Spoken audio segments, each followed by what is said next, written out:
I always attend court, but the last time I was in court for Gobuamang Ntsuape's court case, I've never felt so much distress. I've never felt so much tension inside court. The mood was sad. When the doctor took the stand to give evidence, because he started off by giving us background information on how Ntsuape grew up. Oh boy. The details were so intense that the mood eventually, changed completely fast. Can I remember Ntsuape is one person who's always smiling. He's one person who's always happy to see those he's related to. So before court started, he was happy, talking to everybody, saying hello, how are you, Rachel? He's always greeting me. So when the doctor took the stand, oh my God, wow, the mood changed completely. The tension in there was very massive because the detailing was too much and it was too explicit. Because, or when you hear about how somebody grew up, or when you hear about how a person developed over the years to become the kind of person they are now, it's not an easy thing. When you hear somebody describing how you grew up in front of everybody else, it's an uncomfortable situation. So the mood was so sad, guys. It was so sad. I don't know how to explain it.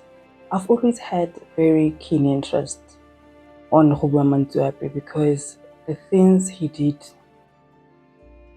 or he has done are so out of this world, So I took a deep dive into his past with the intention to really try and understand why would a person commit the kind of crimes he has committed. So I spoke to a lot of people. I spoke to different sources.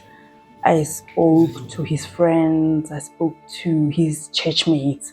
They described him differently. All of them have had something bad or positive to say. But one thing that I gathered when I did my investigation is that majority of my sources were describing Gobuamang Ntsuape as a very loving person, somebody who was very down to earth, somebody who was very respectful. But then I couldn't really get why then, if he was being described like that, why would he then commit the kind of crimes he committed? Mostly arson, Kana Gobuamang Ntsuape would ban, he would threaten to ban. So just recently we went to court. And during the court session, his Dr. Paul Sidande took the stand to give evidence, in his favor.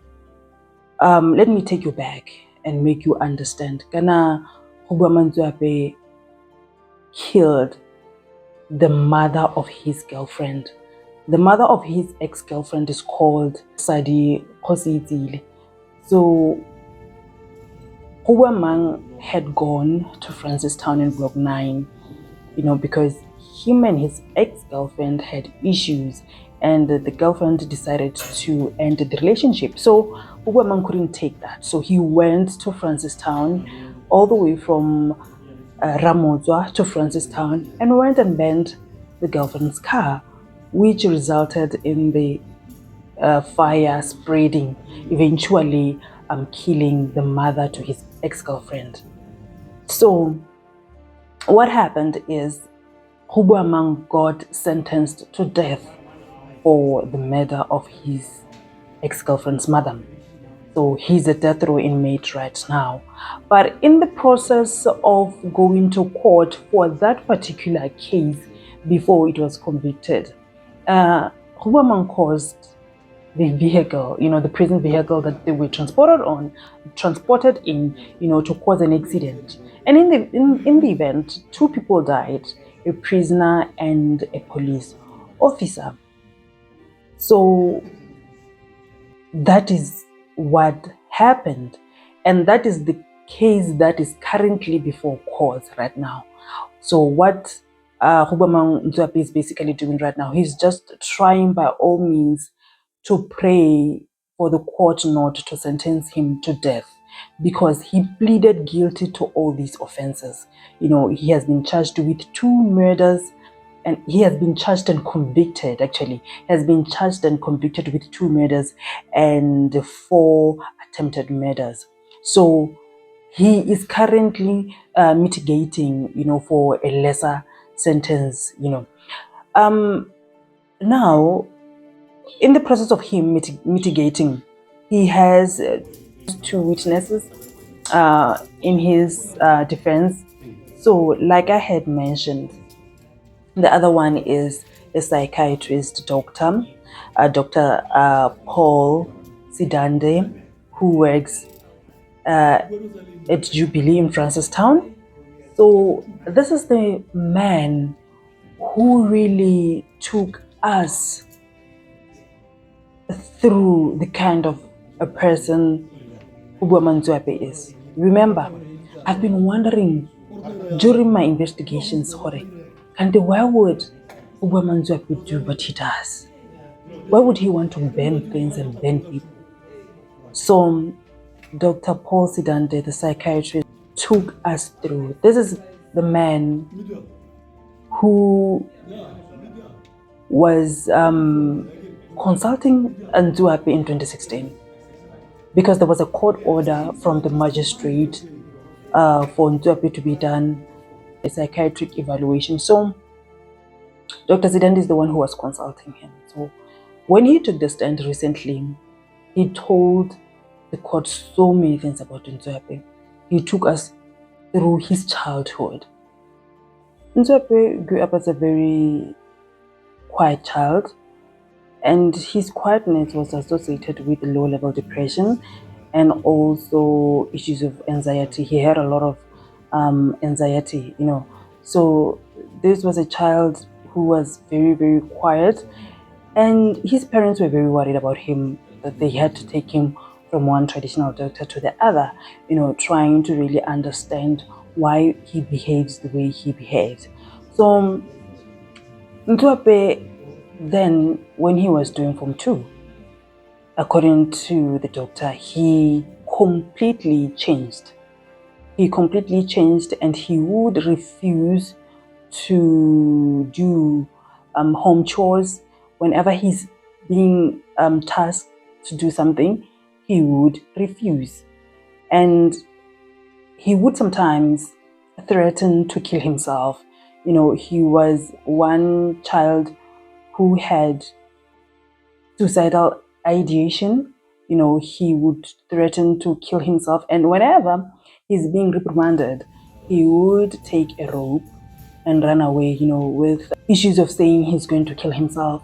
So when he was doing Form 5, Ntsuape threatened to kill himself by throwing himself in the dam or in the river, So he was that kind of a child who was easily agitated. And his mother would often be called to school because he now became very bully towards other children. And it was also reported that he would join delinquent groups where they would fight with other groups and all those kind of things.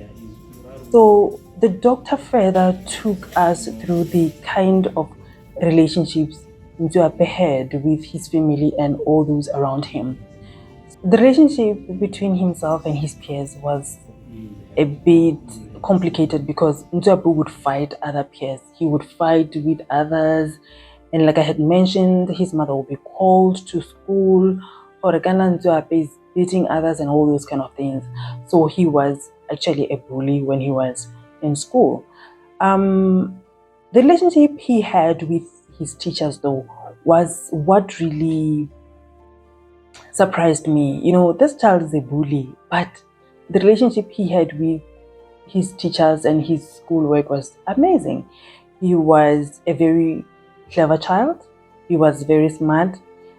Even though at Form 5 he couldn't proceed to university, he had around 34, 35 points, but he was described as a very intelligent child at school. The relationship he had with his mother was also a bit complicated one, because growing up, what he would normally do was he would lock himself inside his room, and then he would play music very loudly, and sometimes he would buy food, or he would cook and eat alone and not serve others, or sometimes he would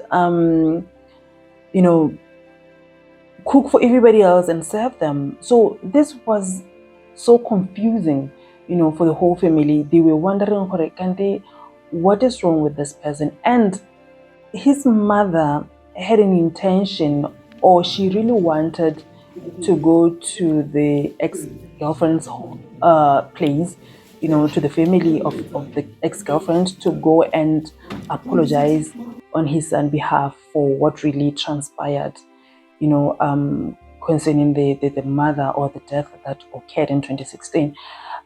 So she didn't have enough support from other family members for her to be able to do that. As they are currently struggling, she isn't working and she couldn't even afford compensation.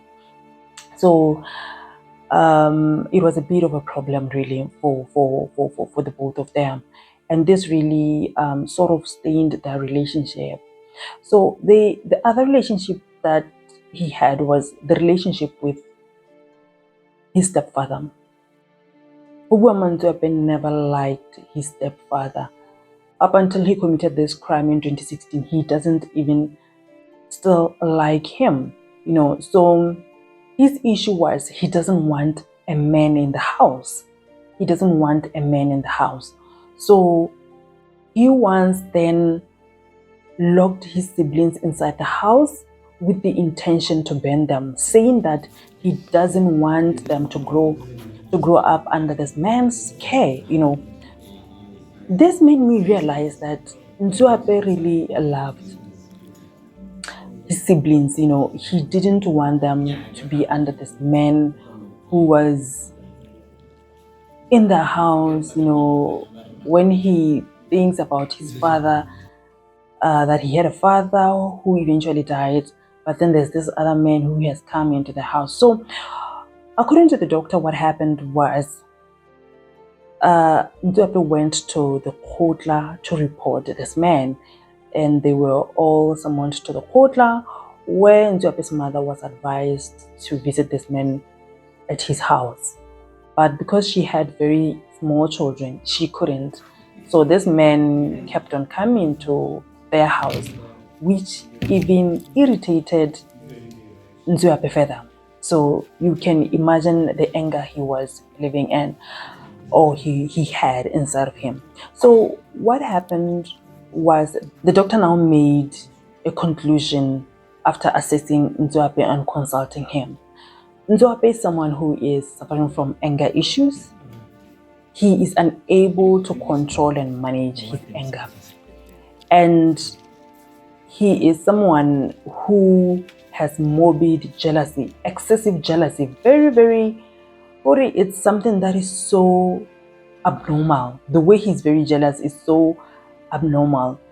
And there was an incident where he was taken to prison. He spent some days in prison because his manager reported him to the police. And the few days he spent in prison, his girlfriend then didn't go and check on him. So he was very, very furious.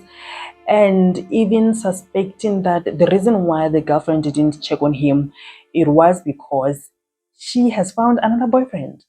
So he was very, very, he's a person who is very jealous in an abnormal way, very excessive jealousy, and he is unable to manage his anger.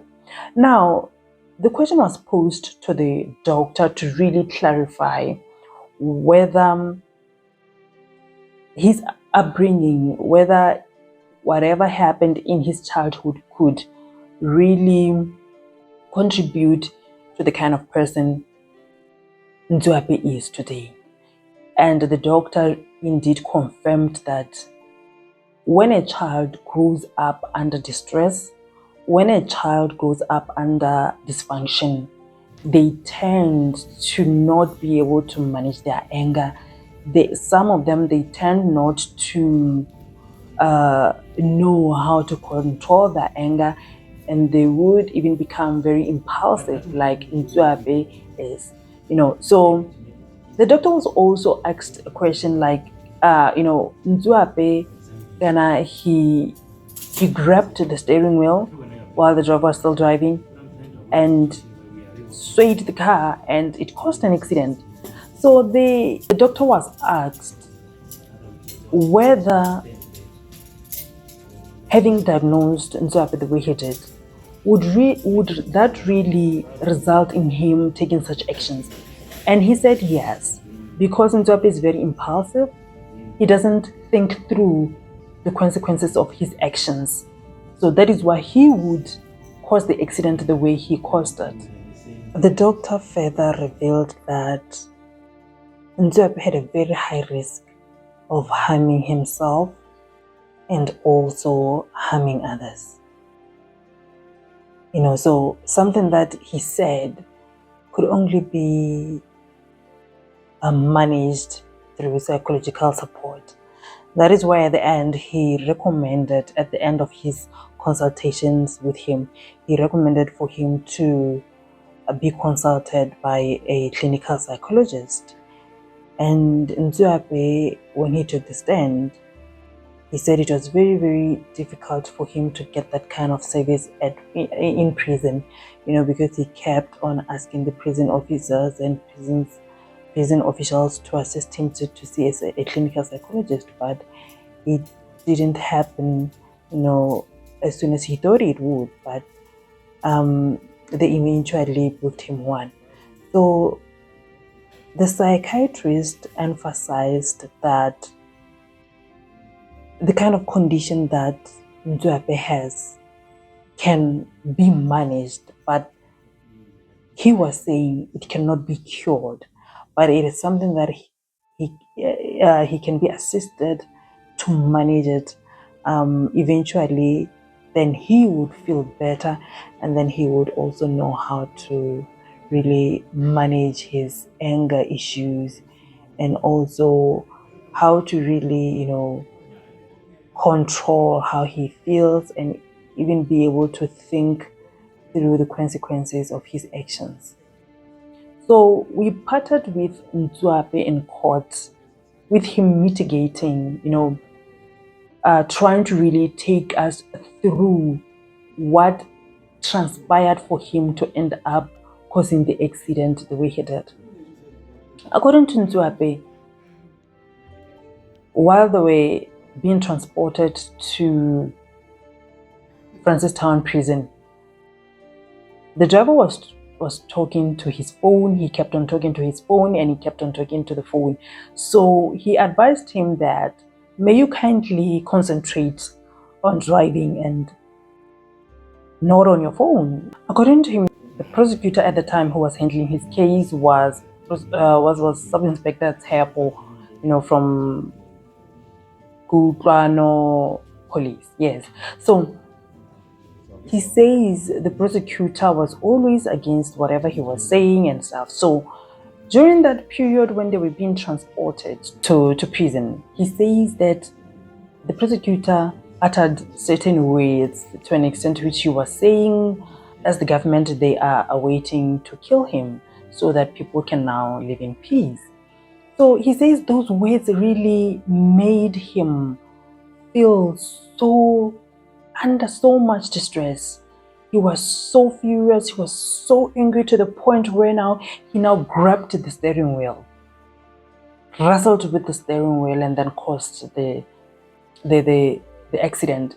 According to him, Sub-Inspector Tseapo's words are the ones which really irritated him and made him so angry that he felt he's very worthless. He felt that he's nothing, and it is people will feel better and happy when he's no more. And that's when he took that kind of a decision. So that is how we ended up in court. We're going to be going back in court in March. But one thing that I realized about Ntsuape over time as I attend court, he seems like someone who's very remorseful. Because even when he took the stand himself, you could see how emotional he got. He was very emotional, not even knowing how to describe how Sub-Inspector Tseapo's words really made him feel. He ran out of words. He didn't know how to describe how he felt. So over time, I realized that Ntsuape is one person who felt so remorseful about the actions he took. Because I remember there was a time in court before the session started.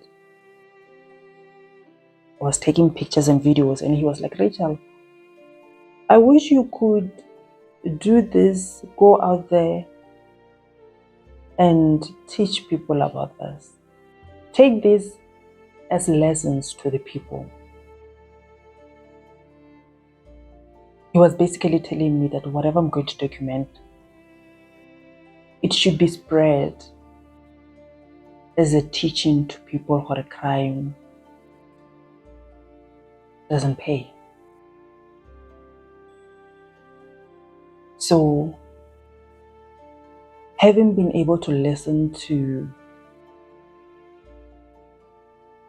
the doctor who diagnosed him with anger management issues, morbid jealousy, depression,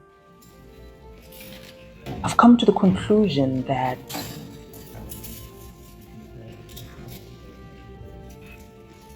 there are certain things that make people commit crime.